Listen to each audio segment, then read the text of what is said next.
Nearly every election cycle there are some libertarians who rediscover their favorite hobby, accusing other libertarians of not being libertarian enough.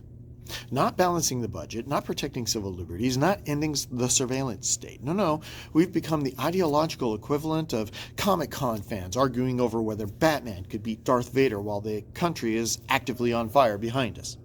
And recently, after the primary election defeat of Thomas Massie of Kentucky, I started seeing the old classic pop up again. He's not a real libertarian. Well, duh. He's a registered Republican. That argument is just silly. But having said that, Mr. Massie is probably one of the most liberty-leaning Republicans ever elected to the House in recent decades. But their point seems to be an open excuse to drag out the old libertarian purity test argument again. That's our community's version of the Salem witch trials, except instead of drowning women in rivers, we just argue on Facebook for 14 straight hours while eating cold Taco Bell and citing Austrian economists from 1974. And I get it, believe me, I do. I've had the same accusation thrown at me before. Apparently, somewhere out there exists a council of elders guarding the sacred libertarian thermostat, making sure that nobody accidentally believes only 82% of the approved doctrine instead of the required 97.6. Oh, sure, you laugh, but some political movements operate like medieval churches. You used the wrong terminology regarding monetary policy. Heretic! You supported the wrong candidate in 2012. Excommunicated. You said that roads should exist. Burn the witch! And I started thinking about this because I'm running for the Texas House as a libertarian, and I realized something. Most normal human beings, actual voters with jobs and mortgages and children and grocery bills, are not sitting around debating whether somebody has achieved peak libertarian enlightenment.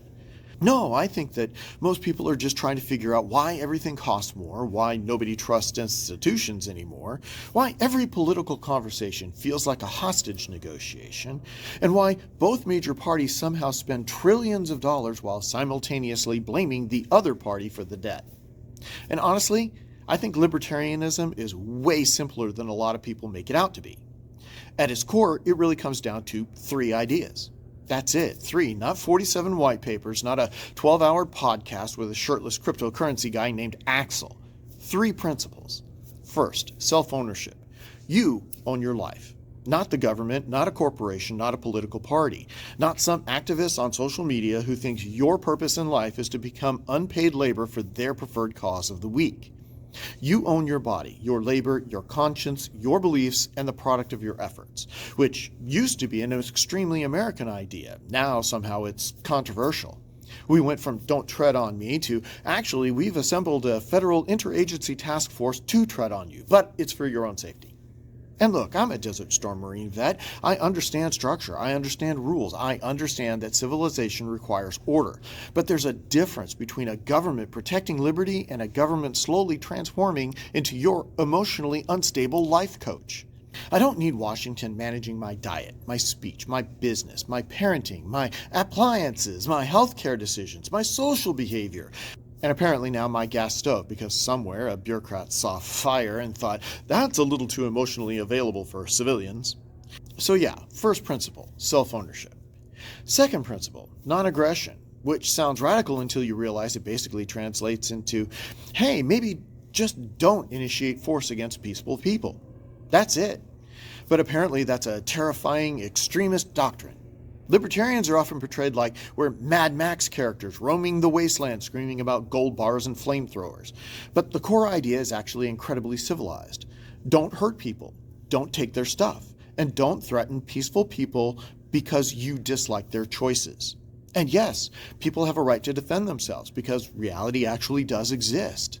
One of the weirdest modern political developments is that we simultaneously tell citizens, you are personally responsible for your safety, while also telling them, but defending yourself is just suspicious. So again, second principle, non-aggression. And third, voluntary cooperation. Human beings function best when cooperation is voluntary instead of coerced. That means free speech, free exchange, freedom of association, freedom of worship, the ability to disagree peacefully without treating every political argument like the opening scene of a Civil War documentary. And honestly, this is where both major parties increasingly lose me, because both sides now have authoritarian instincts. They just decorate them differently. One side says, we're restricting this for morality and security. The other side says, we're restricting this for safety and inclusion. Different bumper stickers, same impulse. Control first, freedom later. Maybe. Eventually. Probably. Pending committee approval. And that's why I don't really care about these endless purity arguments anymore. Because if somebody fundamentally believes human beings should interact through consent instead of coercion, congratulations, we probably agree on the important stuff. Even if we disagree on tactics, even if we disagree on policy details, even if they're a Republican like Thomas Massie, even if they're an independent, even if they've never attended a Libertarian Party convention held inside what always feels like either a Holiday Inn conference room or an abandoned karate studio. Seriously, Libertarian conventions always look like a casting call for a documentary called Men Who Have Strong Opinions About the Federal Reserve Policy. And look, I'm a member of the Libertarian Party, proudly, but I don't require people to pass some ideological exam before I'm willing to work with them. I'm not interested in building a smaller club that just seems to keep getting smaller, where everybody agrees on everything while accomplishes absolutely nothing outside of Reddit. Politics is supposed to persuade people, not emotionally screen them for ideological impurities like we're running a Soviet submarine. Most Americans are not asking for perfection. They're asking for sanity. They want to be left alone. They want a stable life. They want an honest government. They want safe communities and opportunity. They want freedom without chaos, order without authoritarianism, community without coercion. And honestly, that's a much more libertarian instinct than people realize. We don't ask people to abandon everything they've ever believed overnight. We just ask them to consider other possibilities. Maybe free human beings should be treated like adults instead of livestock with tax forms. Maybe government power should have limits again. Maybe disagreement shouldn't automatically become censorship. Maybe rights aren't permissions temporarily loaned to us by whichever political coalition won the last election. And maybe, just maybe, the measure of a political philosophy is not whether it produces perfect ideological conformity, but whether it leaves human beings free enough to live peacefully with one another despite our differences. To me, that seems a lot more important than winning yet another internet argument about who gets to wear the official libertarian merit badge.